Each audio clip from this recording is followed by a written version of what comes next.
ಎಲ್ಲ ಅನ್ಕೊಂಡಂತೆ ಆದ್ರೆ ಇವತ್ತು ಸಂಜೆ ಅಷ್ಟೊತ್ತಿಗೆ ಖಾತೆ ಹಂಚಿಕೆ ಆಗುತ್ತೆ ಅನ್ನುವಂತ ಮಾಹಿತಿ ಲಭ್ಯ ಆಗ್ತಾ ಇದೆ. ಈ ಕಡೆ ಅಸಮಾಧಾನಗೊಂಡಂತ ಶಾಸಕರನ್ನ ಸಮಾಧಾನ ಪಡಿಸುವಂತ ಕೆಲಸವೂ ಕೂಡ ಮುಖ್ಯಮಂತ್ರಿ ಡಿ ಕೆ ಶಿವಕುಮಾರ್ ಅವರಿಂದ ಆಗ್ತಾ ಇದೆ ಅನ್ನುವಂತ ಮಾಹಿತಿ ಕೂಡ ಸಿಗ್ತಾ ಇದೆ. ಹೀಗಾಗಿ ಎಲ್ಲವೂ ಸರಿ ಹೋದ್ರೆ ಇವತ್ತು ಸಂಜೆಯೊಳಗೆ ಖಾತೆ ಹಂಚಿಕೆ ಆಗುವ ಸಾಧ್ಯತೆ ಇದೆ. ಖಾತೆ ಹಂಚಿಕೆ ಬಗ್ಗೆ ಕಸರತ್ತು ನಡೆಸಿದ್ದಾರೆ ಸಿಎಂ ಶಿವಕುಮಾರ್. ಹೈಕಮಾಂಡ್ ನಾಯಕರ ಜೊತೆಗೆ ಚರ್ಚೆಯನ್ನ ಕೂಡ ಈಗಾಗಲೇ ಮಾಡಿ ಆಗಿದೆ ಅನ್ನುವಂತ ಮಾಹಿತಿ ಸಿಗ್ತಾ ಇದೆ. ಸೊ ಒಂದ್ ಕಡೆ ಬಂಡಾಯ ಶಾಸಕರು, ಅಸಮಾಧಾನಗೊಂಡಂತವರು, ಇವರೆಲ್ಲರನ್ನೂ ಕೂಡ ಮನವೊಲಿಸುವಂತಹ ಕೆಲಸ ಕೂಡ ಸಿಎಂ ಡಿ ಕೆ ಶಿವಕುಮಾರ್ ಅವರಿಂದ ಆಗ್ತಾ ಇದೆ. ಹೀಗಾಗಿ ಇವತ್ತು ಸಂಜೆಯೊಳಗೆ ಖಾತೆ ಹಂಚಿಕೆ ಆಗುವ ಸಾಧ್ಯತೆ ಇದೆ ಅನ್ನುವಂತ ಮಾಹಿತಿ ಲಭ್ಯ ಆಗ್ತಾ ಇದೆ.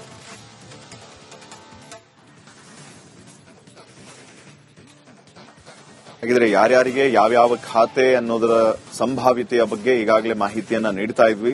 ಆ ಪ್ರಕಾರವಾಗಿ ಖಾತೆ ಹಂಚಿಕೆ ಆಗುತ್ತಾ ಅಥವಾ ಬೇರೆ ರೀತಿ ಇರುತ್ತಾ ಅನ್ನುವಂಥದ್ದು ಸಹಜವಾಗಿ ಕುತೂಹಲ ಇದೆ. ಯಾರು ಸಚಿವರಾಗ್ತಾರೆ ಕ್ಯಾಬಿನೆಟ್ 2.0 ಅಲ್ಲಿ ಅನ್ನುವಂಥ ಕುತೂಹಲ ಎಷ್ಟಿತ್ತು, ಈಗ ಪೋರ್ಟ್ಫೋಲಿಯೋ ವಿಚಾರವಾಗಿ ಕೂಡ ಇದೆ. ಈ ನಡುವೆ ಕೆಪಿಸಿಸಿ ಕಚೇರಿಯಲ್ಲಿ ಹರಿಪ್ರಸಾದ್ ಮತ್ತು ಸಚಿವ ಸತೀಶ್ ಸಭೆಯನ್ನ ಸೇರಿರೋದು. ಬಿಕೆ ಹರಿಪ್ರಸಾದ್ ಜೊತೆಗೆ ಸತೀಶ್ ಜಾರಕಿಹೊಳಿ ಚರ್ಚೆಯನ್ನ ಮಾಡಿದ್ದಾರೆ. ಶಾಸಕರ ಅಸಮಾಧಾನ ತಣಿದ ನಿಟ್ಟಿನಲ್ಲಿ ಇಬ್ಬರ ಮಾತುಕತೆ. ಯಾರನ್ನ ಹೇಗೆ ಸಮಾಧಾನ ಮಾಡಿದ್ವಿ ಅಥವಾ ಸಮಾಧಾನ ಮಾಡಬೇಕು, ಹೀಗೆ ಹಲವು ವಿಚಾರಗಳ ಬಗ್ಗೆ ಪಕ್ಷದ ಅಧ್ಯಕ್ಷರ ಜೊತೆಗೆ ಸಚಿವ ಜಾರಕಿಹೊಳಿ ಅವರು ಕೂಡ ಚರ್ಚೆಯನ್ನ ಮಾಡಿದ್ದಾರೆ ಅನ್ನೋಂಥ ಮಾಹಿತಿ ಲಭ್ಯ ಆಗ್ತಾ ಇದೆ.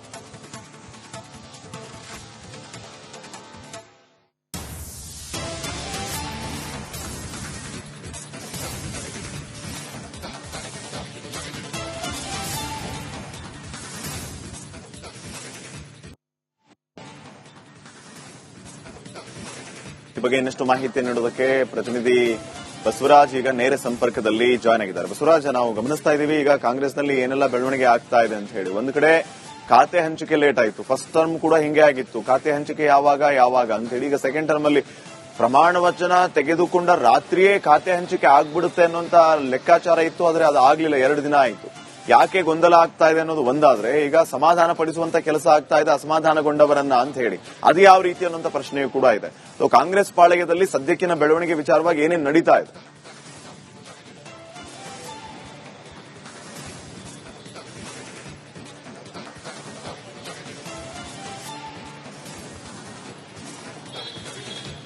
ಶ್ರೀಪಾದ್, ಬಹಳ ಪ್ರಮುಖವಾಗಿ ಸಚಿವ ಸ್ಥಾನ ಸಿಗದಂತಹ ಒಂದಷ್ಟು ಹಿರಿಯರಿದಾರಲ್ಲ, ಅವ್ರನ್ನ ಸಮಾಧಾನ ಪಡಿಸಬೇಕಾದಂತ ಅನಿವಾರ್ಯತೆ ಇದೆ. ಯಾಕಂದ್ರೆ 5 ಬಾರಿ 6 ಬಾರಿ ಗೆದ್ದಂತ ಒಂದಷ್ಟು ಹಿರಿಯರಿದ್ದಾರೆ. ಒಂದಷ್ಟು ಸಚಿವ ಸ್ಥಾನ ಕೈ ತಪ್ಪಿದಂತವರು, ಅಂದ್ರೆ ಸಿದ್ದರಾಮಯ್ಯ ಸರ್ಕಾರದಲ್ಲಿ ಸಚಿವರಾಗಿದ್ದು ಈ ಸರ್ಕಾರದಲ್ಲಿ ಸಚಿವ ಸ್ಥಾನ ಸಿಕ್ಕಿಲ್ಲ ಅನ್ನುವಂಥವ್ರು ಕೂಡ ಅಸಮಾಧಾನಗೊಂಡಿದ್ದಾರೆ. ಯಾಕೆ ನಮ್ಮನ್ನ ಕೈ ಬಿಟ್ರು ಅನ್ನೋದು ಗೊತ್ತಾಗ್ತಾ ಇಲ್ಲ.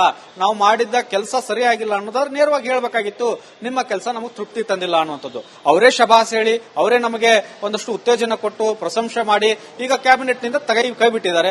ನಾವೇನು ಉತ್ತರ ಕೊಡಬೇಕು, ಜನತೆಗೆ ಏನ್ ಮುಖ ತೋರಿಸಬೇಕು, ಅಂದ್ರೆ ನಾವು ಕೆಲಸ ಸರಿ ಮಾಡಿಲ್ಲ ಅಂತ ಇಲ್ಲಿ ತಿಳ್ಕೋಬೇಕಾ ಅನ್ನುವಂಥದ್ದು. ಮತ್ತು ಇಂತಹ ಕಾರಣಕ್ಕಾಗಿ ನಿಮ್ಮನ್ನ ಕೈ ಬಿಡ್ತಾ ಇದ್ದೇವೆ ಅನ್ನುವಂಥ ಒಂದಷ್ಟು ಚರ್ಚೆ ಆದ್ರೂ ಮಾಡಬೇಕಾಗಿತ್ತು. ನಮ್ಮ ಜೊತೆಗೆ ಯಾರು ಕೂಡ ಮಾಡಿಲ್ಲ ಅನ್ನುವಂಥದ್ದು ಒಂದು ರೀತಿ ಅಳಲು ತೊಡ್ಕೊಳ್ತಾ ಇದ್ರೆ, ಅವರು ಮುಂದಿನ ತೀರ್ಮಾನಗಳನ್ನ ಮಾಡ್ತೇವೆ, ಸಮಾನ ಮನಸ್ಕರೆಲ್ಲ ಸೇರ್ತೇವೆ ಅನ್ನುವಂಥ ಮಾತುಗಳನ್ನ ಹೇಳ್ತಾ ಇದ್ದಾರೆ. ಹೀಗಾಗಿ 30-35 ಶಾಸಕರಷ್ಟು ಏನಾದ್ರೂ ಸೇರಿ ಒಂದು ಮೀಟಿಂಗ್ ಏನಾದ್ರೂ ಮಾಡಿದ್ರೆ ಅದು ಬೇರೆ ತರದ ಸಂದೇಶ ಹೋಗುತ್ತೆ, ಹೈಕಮಾಂಡ್ಗೂ ಒಂದು ರೀತಿಯ ಸಂದೇಶ ಹೋಗುತ್ತೆ, ವಿರೋಧ ಪಕ್ಷಗಳಿಗೂ ಕೂಡ ಆಹಾರ ಆಗುತ್ತೆ. ಅದನ್ನ ಮೊದಲು ಅಸಮಾಧಾನವನ್ನ ತರಿಸಬೇಕು ಅನ್ನುವಂಥ ನಿಟ್ಟಿನಲ್ಲಿ ಪ್ರಯತ್ನಗಳು ಈಗಾಗಲೇ ನಡೆದಿರತಕ್ಕಂಥದ್ದು. ರಾಜ್ಯಕ್ಕೆ ಒಂದಷ್ಟು ಸುರ್ಜೇವಾಲಾ ಅವರು ಕೂಡ ಆಗಮಿಸ್ತಾ ಇದ್ದಾರೆ ಅನ್ನುವಂಥದ್ದು ಒಂದು.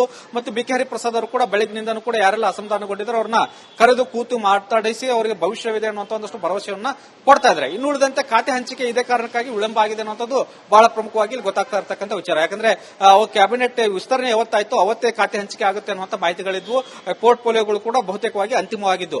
ಆದ್ರೆ ಅಸಮಾಧಾನ ಬುಗುಲು ಹೇಳ್ತಾ ಇದ್ದ ಹಾಗೆ ಮಾಜಿ ಸಿಎಂ ಅವರು ಕೂಡ ಆಕ್ರೋಶವನ್ನು ವ್ಯಕ್ತಪಡಿಸಿ ಒಂದು ಪ್ರಮಾಣ ವಚನ ಕಾರ್ಯಕ್ರಮಕ್ಕೆ ಬರಲಿಲ್ಲ. ಯಾವಾಗ ಅವರು ಬರಲಿಲ್ವೋ ಇದು ಅಸಮಾಧಾನ ತೀವ್ರ ಮಟ್ಟದಲ್ಲಿದೆ ಸಿದ್ದರಾಮಯ್ಯ ಬಣದ ಶಾಸಕರಲ್ಲಿ ಅನ್ನುವಂಥದ್ದು ಬಹಳ ಸ್ಪಷ್ಟವಾಗಿ ಹೈಕಮಾಂಡ್ಗೂ ಅರ್ಥ ಆಯ್ತು, ಸಿಎಂಗೂ ಅರ್ಥ ಆಯ್ತು. ಹಾಗಾಗಿ ಅದನ್ನು ಕೂಡ ಮ್ಯಾನೇಜ್ ಮಾಡಬೇಕಾದಂತ ಅನಿವಾರ್ಯತೆ ಇರೋದ್ರಿಂದ ನಿನ್ನೆಯಿಂದ ಮೊನ್ನೆಯಿಂದ ಒಂದಷ್ಟು ಅಸಮಾಧಾನಿತರಂತ ಸಮಾಧಾನ ಮಾಡತಕ್ಕಂಥ ಕೆಲಸಗಳು ನಡೀತಾ ಇದ್ದಾವೆ.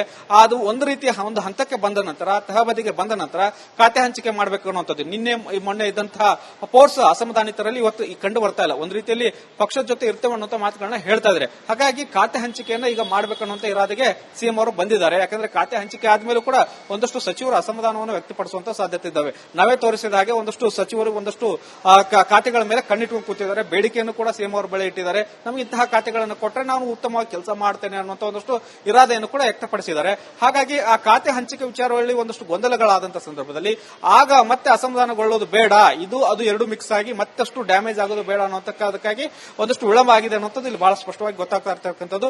ಅಂತಿಮವಾಗಿ ಇವತ್ತು ಸಾಯಂಕಾಲ ರಾತ್ರಿ ಒಳಗಡೆ ಆಗುವಂತಹ ಸಾಧ್ಯತೆಗಳು ಸದ್ಯಕ್ಕೆ ಗೋಚರಿಸ್ತಾ ಇದಾವೆ. ಬಹುತೇಕವಾಗಿ ಪಟ್ಟಿ ಅಂತಿಮವಾಗಿ ಯಾರ್ಯಾರಿಗೆ ಯಾವ ಖಾತೆ ಕೊಡಬೇಕು ಅನ್ನುವಂಥದ್ದು ಅವರವರ ಲೆಕ್ಕಾಚಾರಗಳನ್ನು ಇಟ್ಕೊಂಡು ಇವತ್ತು ರಾತ್ರಿ ಒಳಗಡೆಗೆ ಒಂದು ಖಾತೆ ಹಂಚಿಕೆ ಆಗಲಿದೆ. ಶ್ರೀಪಾಲ್. ಓಕೆ ಬಸವರಾಜ್, ಈಗ ಹರಿಪ್ರಸಾದ್ ಮತ್ತು ಸತೀಶ್ ಜಾರಕಿಹೊಳಿ ಅವರು ಕೂಡ ಮೀನ್ವೈಲ್ ಭೇಟಿಯಾಗಿ ಭಾರಿ ವಿಚಾರಗಳ ಬಗ್ಗೆ ಚರ್ಚೆಯನ್ನ ನಡೆಸಿದ್ದಾರೆ ಅನ್ನುವಂಥದ್ದು ಕೂಡ ಕುತೂಹಲ ಕಾರಣ ಆಗ್ತಾ ಇದೆ. ಇವರ ಭೇಟಿಯ ಉದ್ದೇಶ ಏನು?